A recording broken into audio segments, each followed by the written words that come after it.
Fellow Ghanaians, a very good evening to all of you, and thank you very much for joining us on Upfront on the Joy News channel.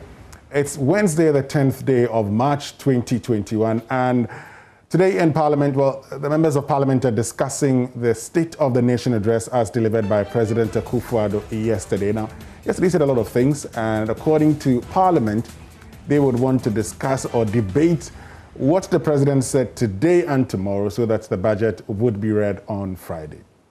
But one thing that has got many of you talking, in fact, on the Super Morning Show, we've had consistent calls, has to do with the issue of power supply. Many of you from various parts of the country have called into the show and have complained about how you have been experiencing some power outages recently. In fact, for those of you who are friends of mine on social media platforms, whenever your lights go off, you draw my attention to it.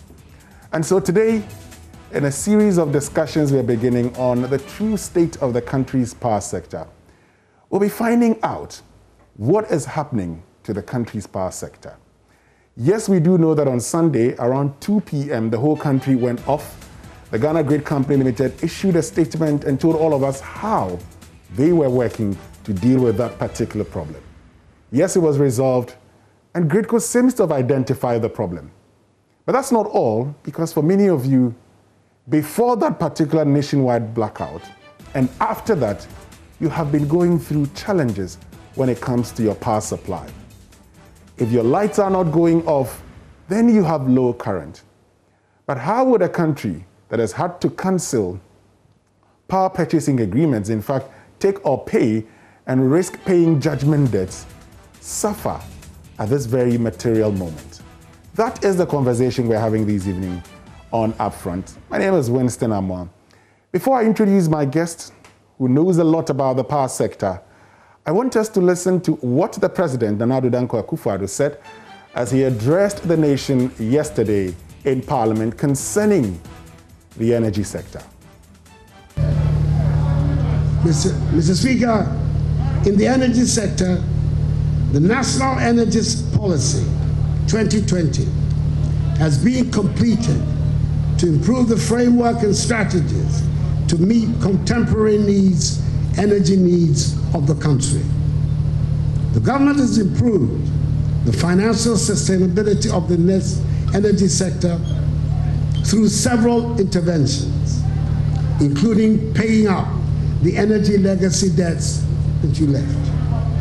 Furthermore, negotiations with independent power producers, the terms of whose contracts entail substantial financial charges on the state, are ongoing and should be completed by the end of the year.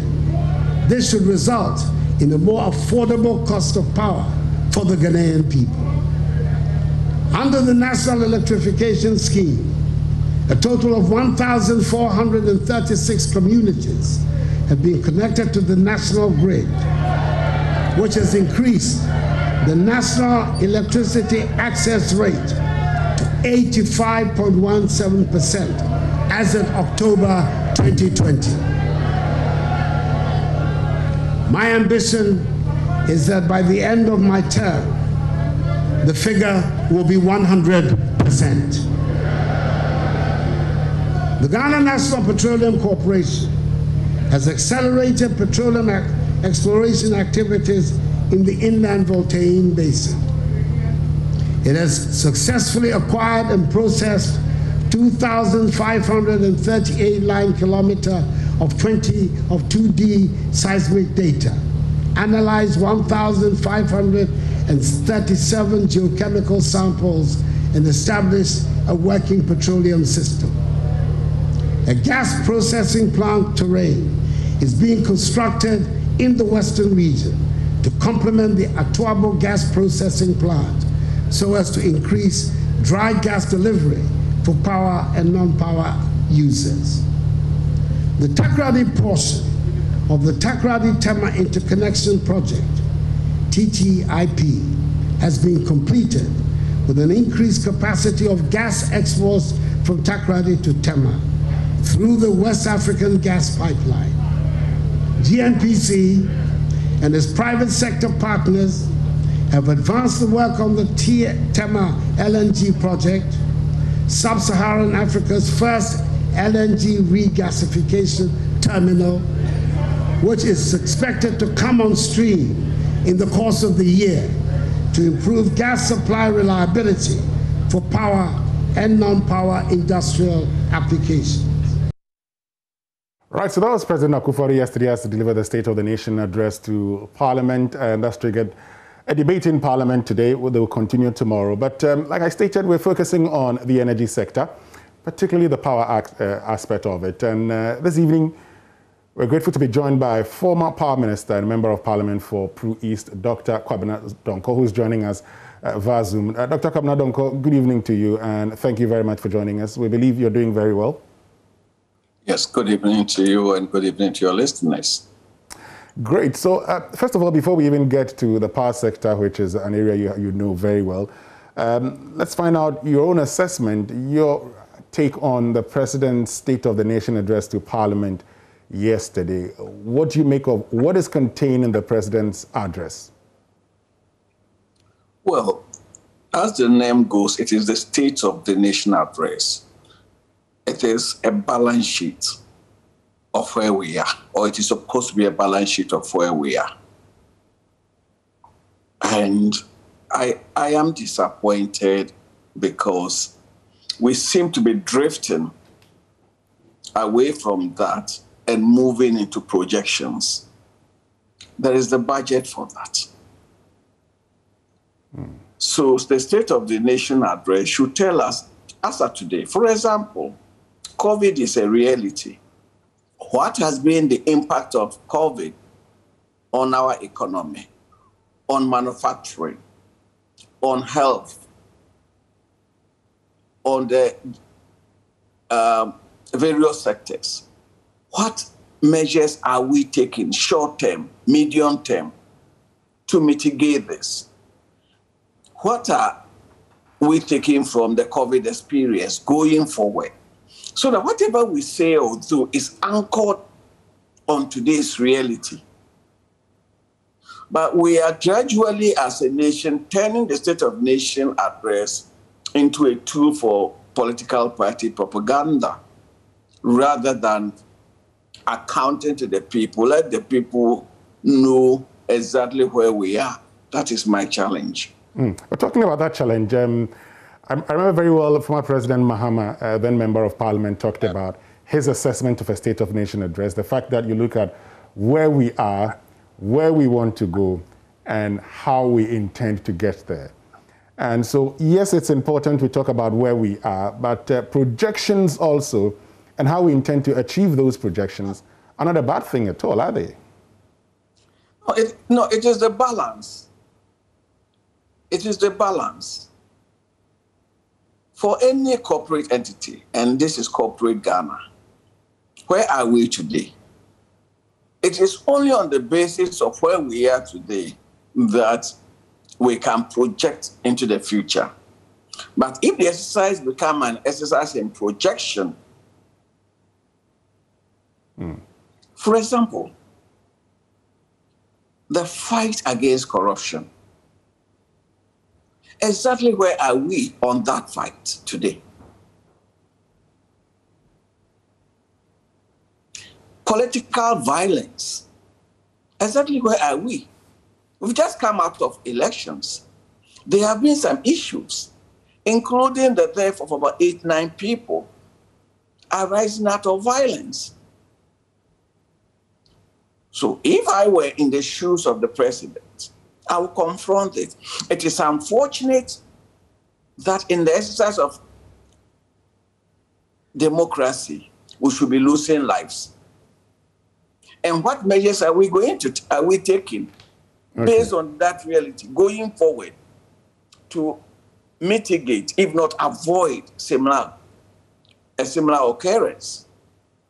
That is what I expect.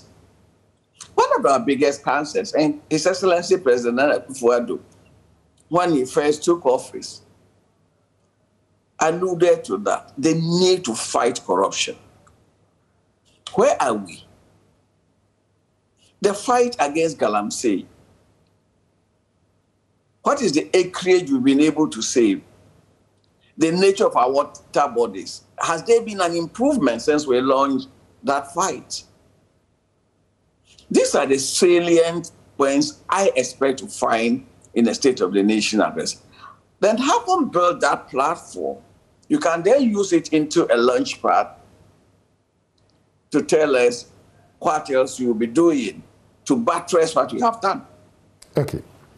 But one thing the president did, and let's get to the energy sector, because one thing the president said in that sector from the clip that we showed is that he talks about how currently we have 85.17% electricity coverage, and he intends to achieve 100% coverage by the end of his tenure.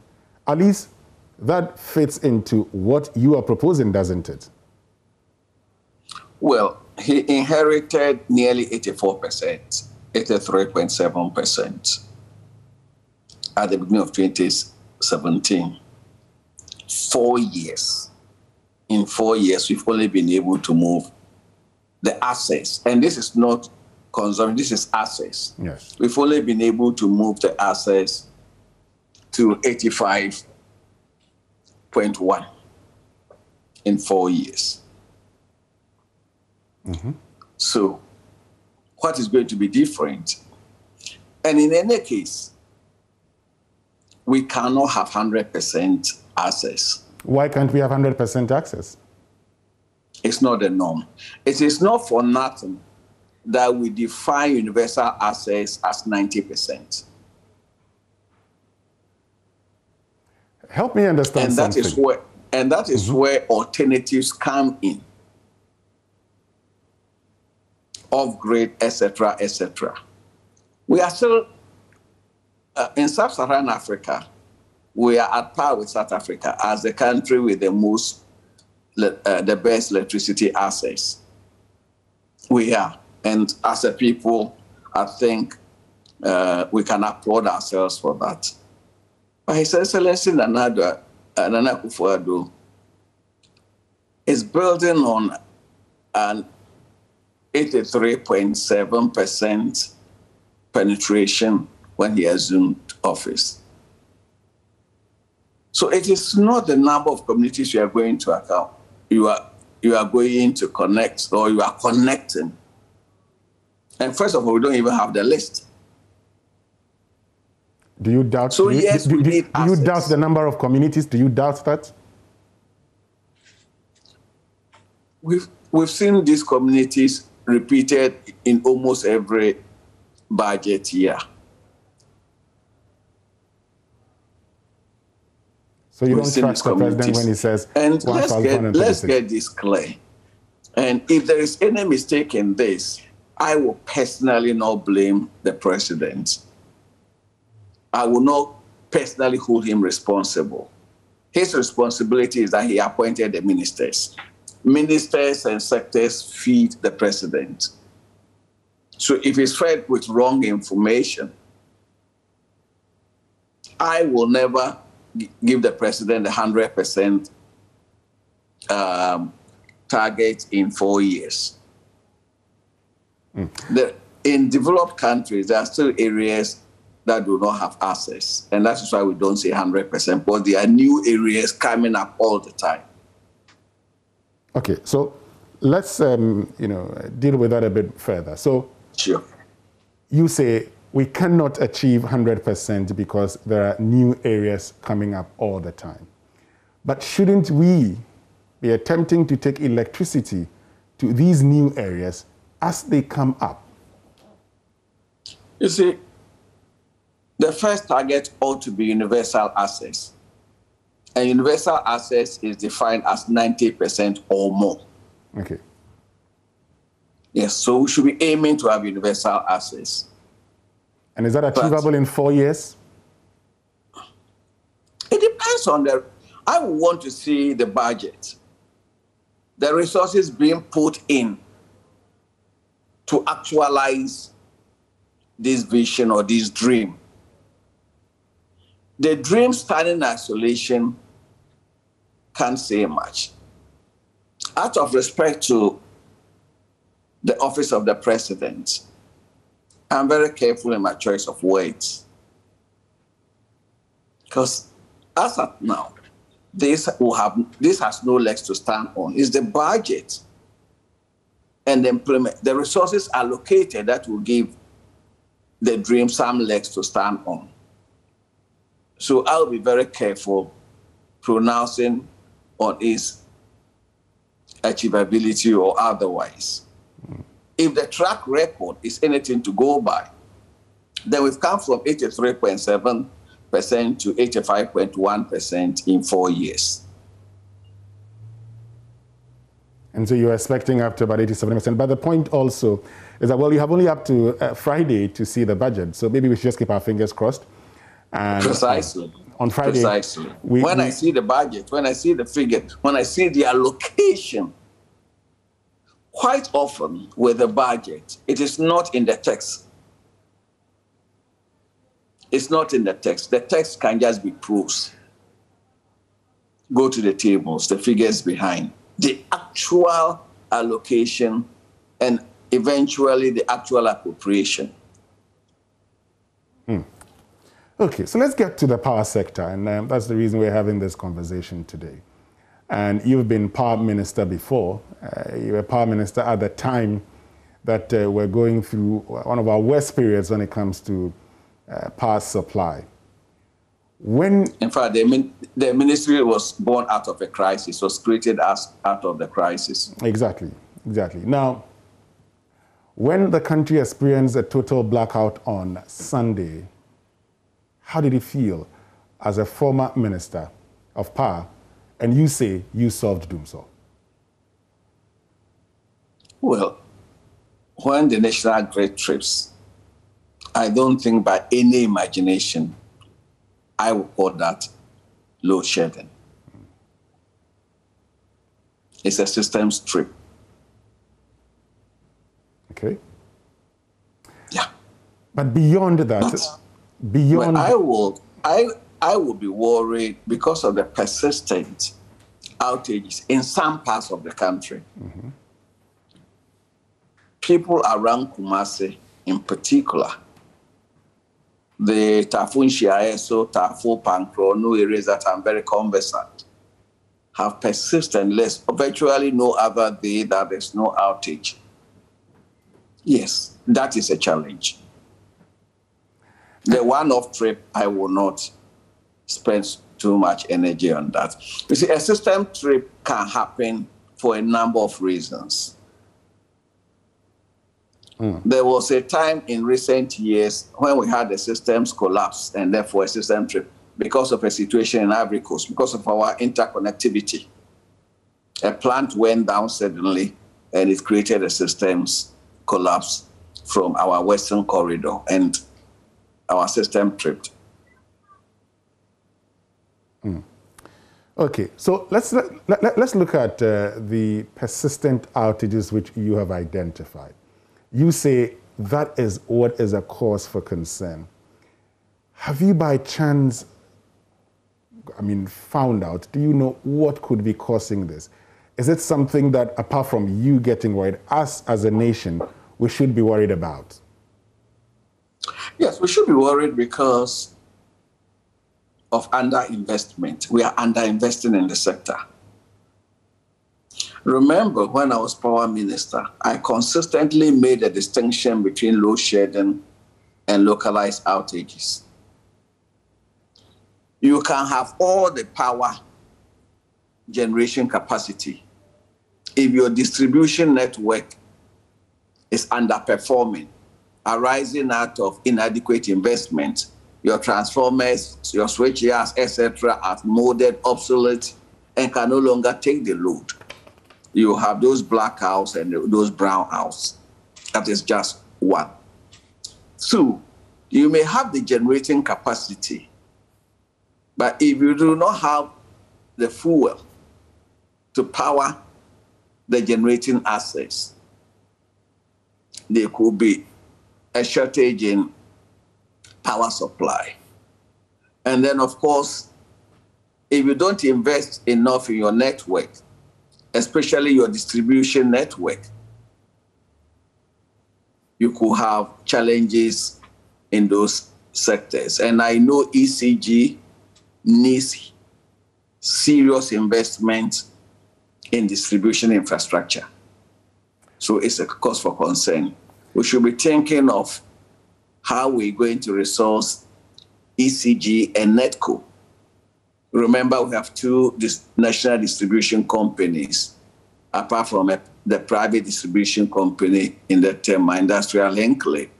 We have two national distribution companies. How are we going to fund these entities to improve on their efficiency level, improve on their distribution losses, improve on their technical losses, and make them commercially more vibrant?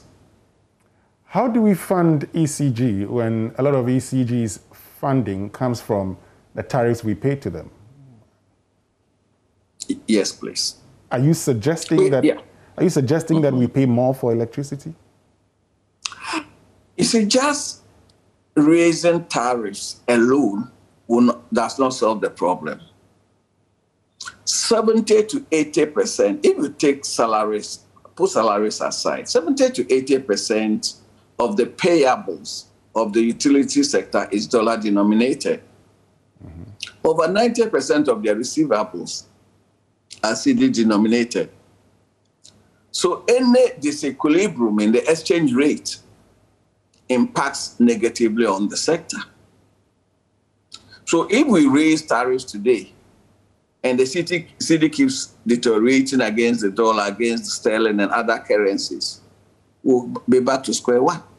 So how do we resource them? It needs a holistic solution. What is that? One. Yeah, what is that holistic? Okay, you go ahead.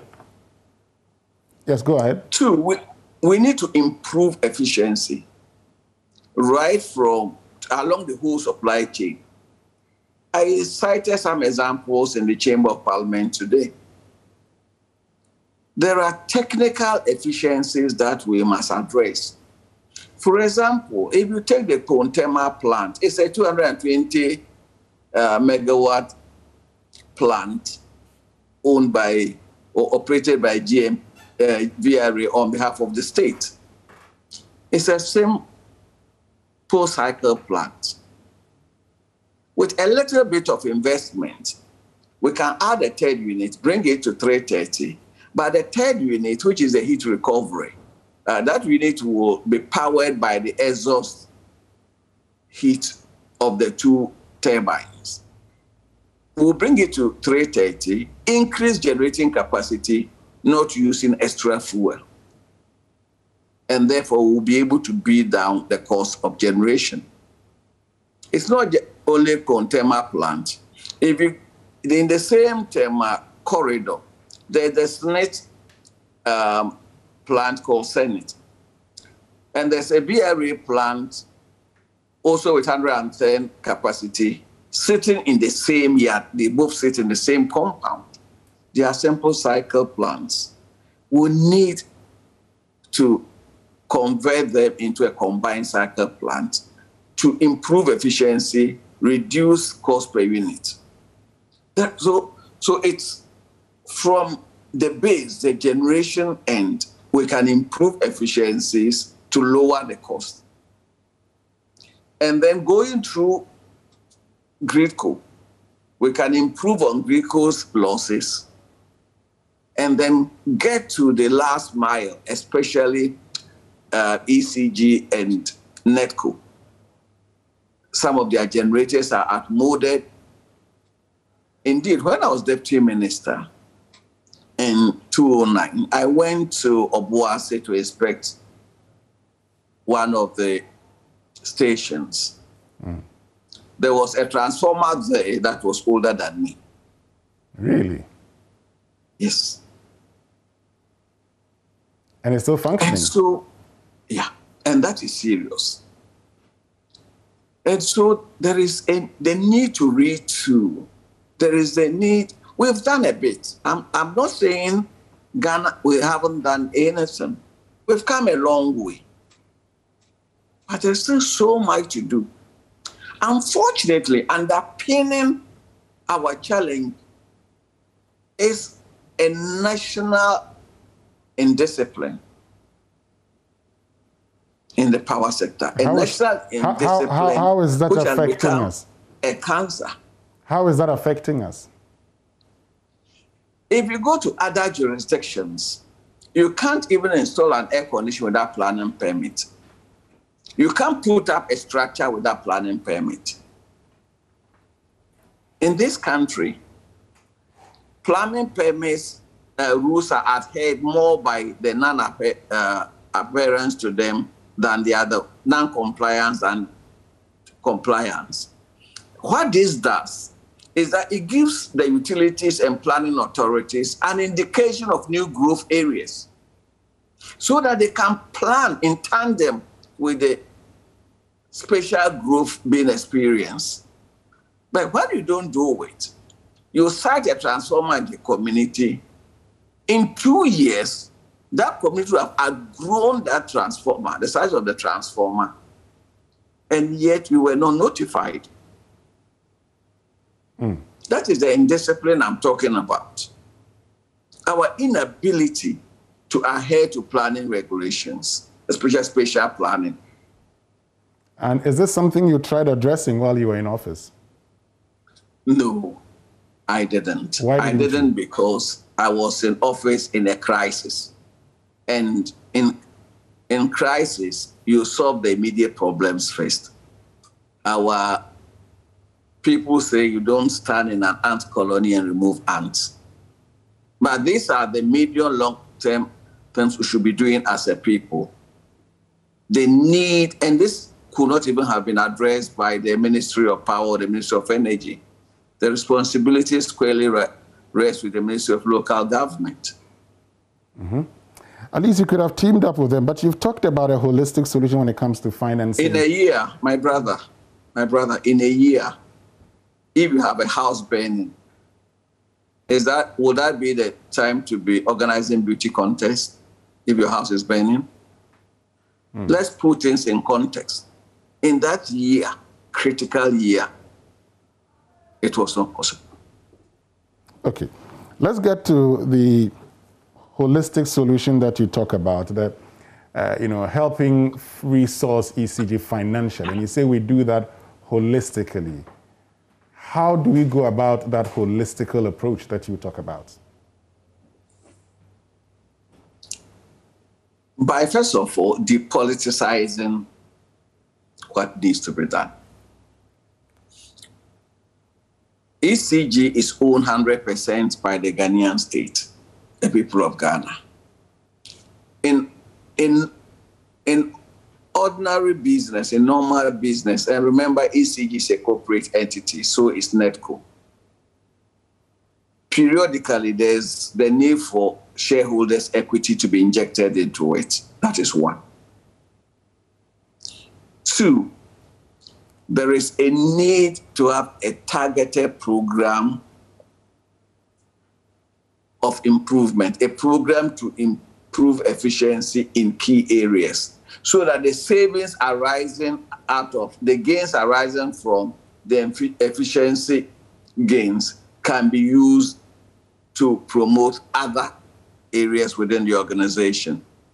I would not be disappointed if, for example, in the Tema region of ECG, if we have to take a facility to improve ECG's efficiency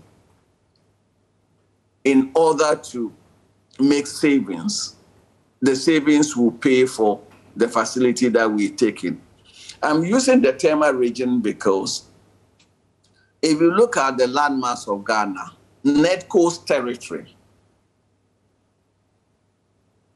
covers over 50% of the landmass.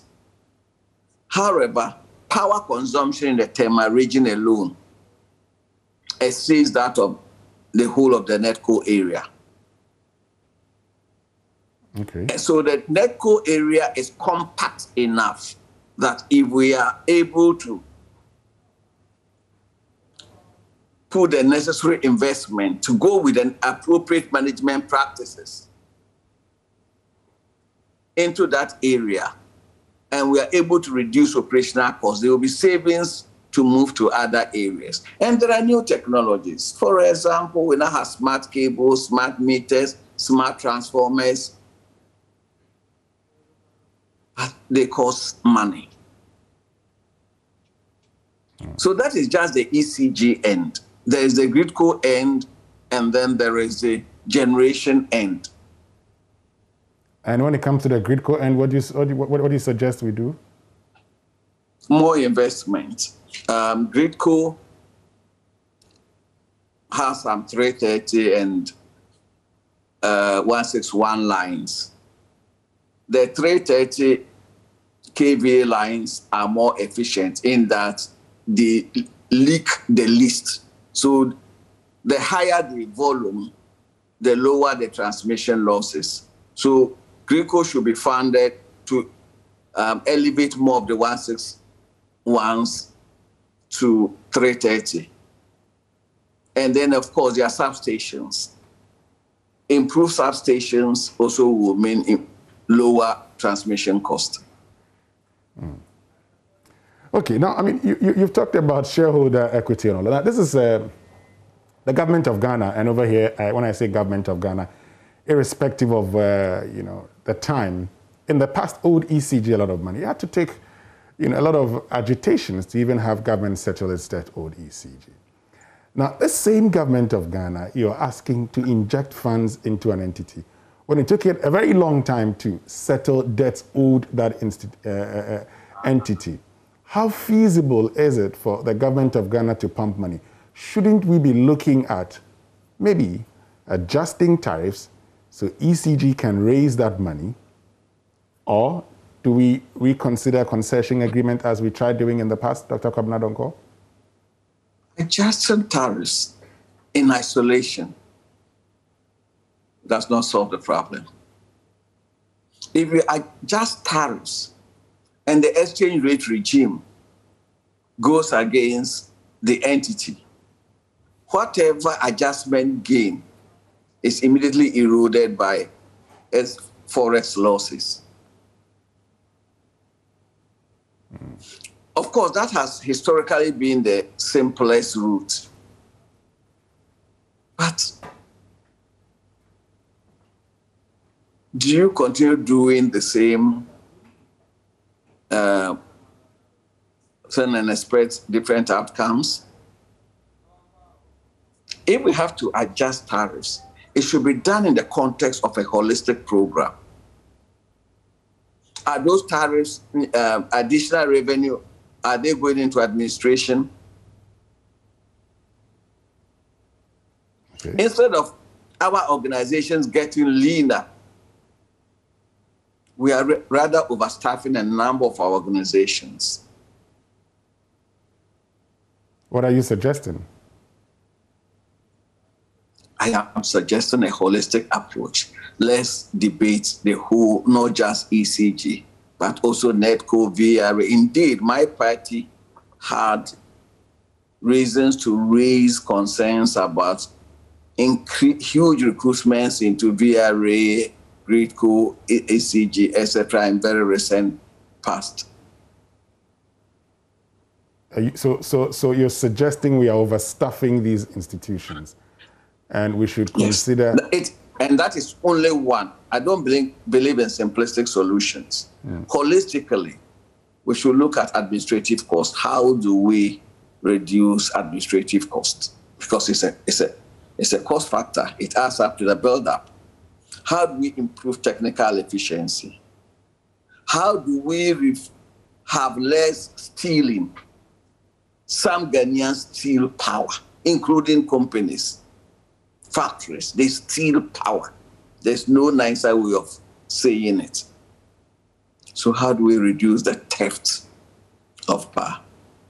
You know some of these companies? I don't think you expect me to mention on air. No, I'm not expecting you to. I'm not expecting you to mention on air, but I'm just asking if you know them. Yes, as power minister, some of them were caught. Okay. And it was for that reason that the prosecution office or ECG was given the power to prosecute by the Attorney General's Department. Okay. We need to go for some few messages. When we come back, sure. we'll get into the conversation again. Lots of you are joining us via Twitter on at Joy News on TV. We'll be reading some of your comments and some of the comments from Facebook. Lots of you asking several questions. We'll put them to Dr. Kwabena Donkor. This is Upfront on the Joy News channel. Tonight we've been joined by former Power Minister Dr. Kwabena Donkor. Stay with us. There's more after this break.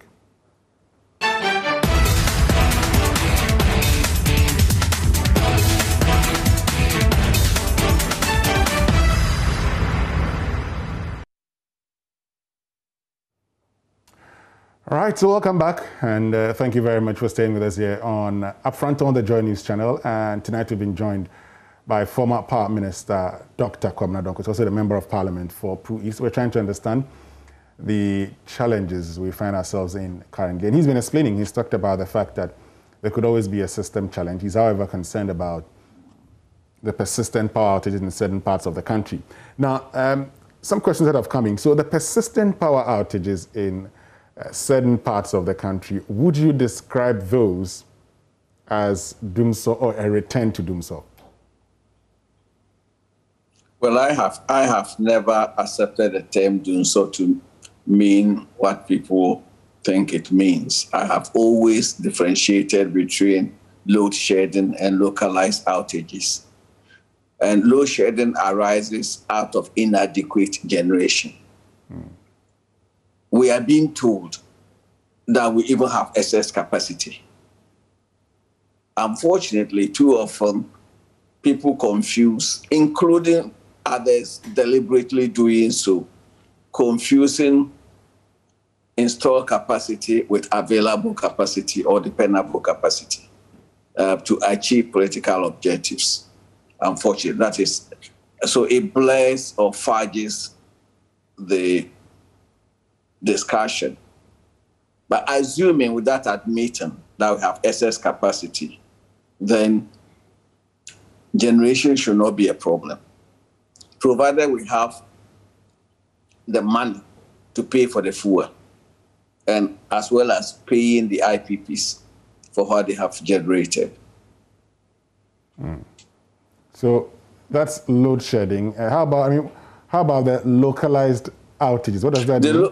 The localized is when, for example, the transformer serving your area blows, and therefore for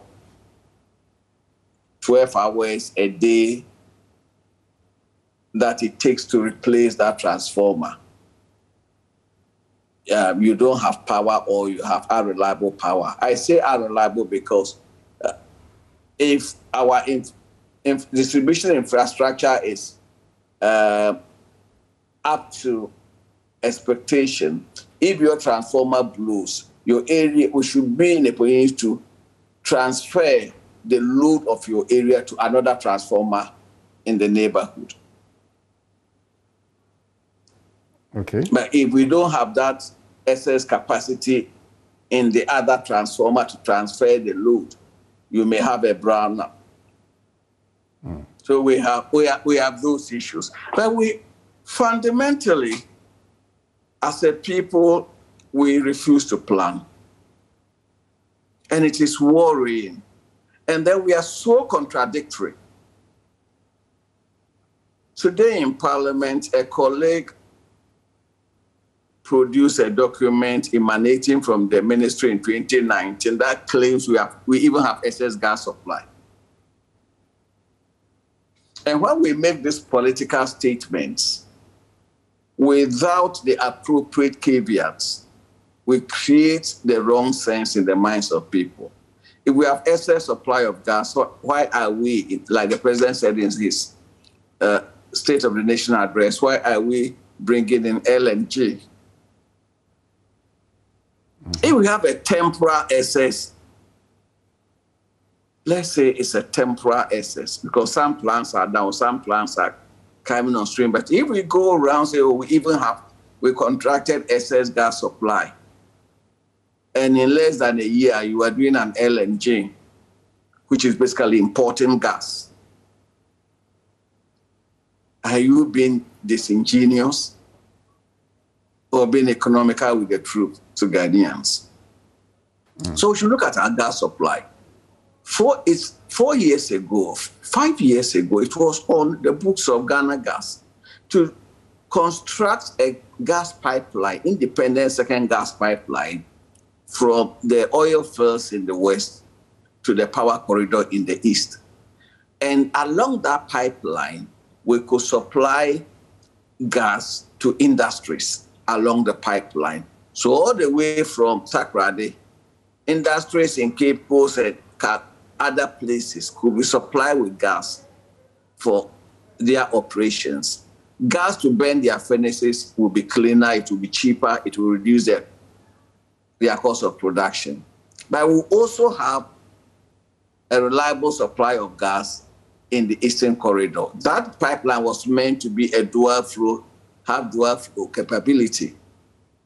We've shelved that because there's a certain interest in LNG, and people are signing 15-year contracts. Is there anything wrong with that? Yes. What is wrong with that? Because we are not developing our own gas fields. We are not planning to transport our own gas fields.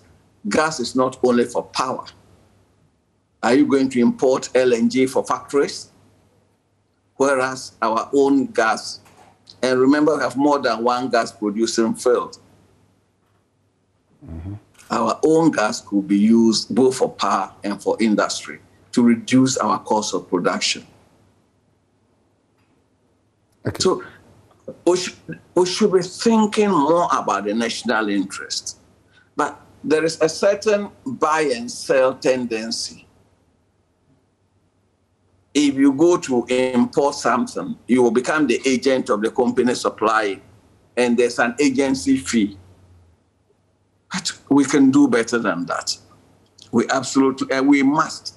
We also have to adopt innovative approaches to the power sector. There was a whole lot of hue and cry over Ameri plants when they were brought in. Today, we are supposed to have finished paying for them. The next 20 years of the useful plant, life of the plant, becomes our benefit for thinking outside the box. We have had TICO here for close to 20 years or more. We've been paying a tariff and we've never owned a plant. But now that you mentioned Ameri, I see, you know... was informed by serious transformational economics. Okay. And look at innovative ways to improve our sector. And I get worried when we keep on repeating the same mistakes or the same policies that have landed us here. We are not being innovative. Do you get worried when we talk about the fact that we've had take or pay agreements and that is costing us a lot of money? Oh, I get worried because of the deliberate misinformation. What is the deliberate misinformation in there? All over the world, countries, developing countries that have a deficit, that start, they all do take or pay. It is only when you become sufficient that you move from take or pay to take and pay. An average, a 300 megawatt thermal plant will cost at the minimum, at the very minimum, about $400 million.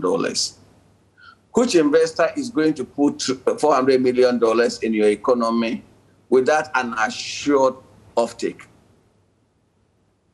Come and put $400 million plant, and then it is only when you want my power that you come and take some power and pay. Even a year. Mm-hmm. Now, at the time we were signing those agreements, we knew our installed capacity. The cost of the project. Yes, but that is why, go to name it Turkey, in any other place, they will start with take or pay. Good. When you establish your equilibrium, and you already have the plants here, you can then tell them that, okay, if you want to add additional capacity, that additional capacity you can bring, but it will be take and pay. Yes, but that is how other countries have moved on. Yes, but we knew of our installed capacity. We knew of the challenges we had with gas, and so we had to look elsewhere. At the time we were signing these take or pay agreement, didn't we have a limit by which we say when we get here, we have to stop? Because the current government has had to cancel a lot of them. I mean, they have not. The current government, let me correct you. The current government has only cancelled one. Yes, they've cancelled the GC one, which has resulted in a judgment debt to the state. Precisely, because yes. we did it wrongly. That is the only one they have cancelled. Yes, but the question, we have challenged them. So you made a statement. That's what I've okay, sorry. That they've had to yes. cancel a number of them. They've only cancelled one. Yes, they've cancelled one of it, and they're negotiating yes. with others because they say it is not something that we need now. And I am asking you, at the time you were signing these contracts, what was our dependable capacity, generating capacity? Did it not occur to you at the point, if we had gas supply, we would not need many of these? Gas is only a fuel. So your question is wrongly placed. Gas is only fuel. Having fuel does not mean you will need a thermal plant. Okay. But the challenge we faced at the time was because we're not getting gas. I will help you out. Yes. I'm helping myself, but I say the challenge we faced with at the time when we were going through the load shedding was also because of what the then president said as a result of a natural disaster. And so we couldn't get gas into the country. Go ahead. It was one of the factors. Exactly. At a particular time when the West African gas pipeline was ruptured. Because by the nature of our generation mix, we have hydro. Akosombo has a installed capacity of slightly over 1,000 megawatts. Corn has 160. A picking plant has 400, which is smaller than corn. The 400 is smaller than the 160. Okay. So about half, at that point, more than half of our supply was hydro-based. And we just needed one poor rainy season and we were in trouble. Let's always keep that at the back of our minds. And that was why we had pastors going to Akosombo Dam to pray over the dam. It was not that the dam had been taken away somewhere, but there was no water in the reservoir. So let's keep that in mind. How many of these did we sign? Signed 5. Emergency power plants, emergency power agreements. And they were for 5 years duration to help us bridge a gap. The AXA plant was for 5 years. And they offered to bring additional. And we said, okay, you can bring it, but the additional will be take and pay. Ameri was BOT. Kalpa was for initially 10 years. So in terms of the emergency power plants, we were conscious of a time frame. You are bridging a supply gap. It takes 3 to 4 years for the average thermal plant to be built. Okay. So if you have a challenge, you come in for a short period. But because it's for a short period, you pay slightly higher. Others decided to even extend the short term now into medium to long term, and turn around and blame us 5 years after that. For example, AXA, the 5 years will have been about over. They take their plant and go away. We're done. But if you go to extend it in order to negotiate for a lower tariff, then of course you bear the consequences of your chosen option. Okay. Unfortunately, that's what time would allow us. We'll continue with the conversation, Dr. Kwabena Donkor. I mean, it's been great having you join us. this evening on Upfront. I would have to make time again and continue the conversation. Thank you so much, and do have a lovely evening. Dr. Kwabena Donkor is former Power Minister, joining us here on Upfront on the Joy News channel. Up next is Joy News Prime. Keep watching the Joy News channel. My name is Winston Amor. Have a lovely evening.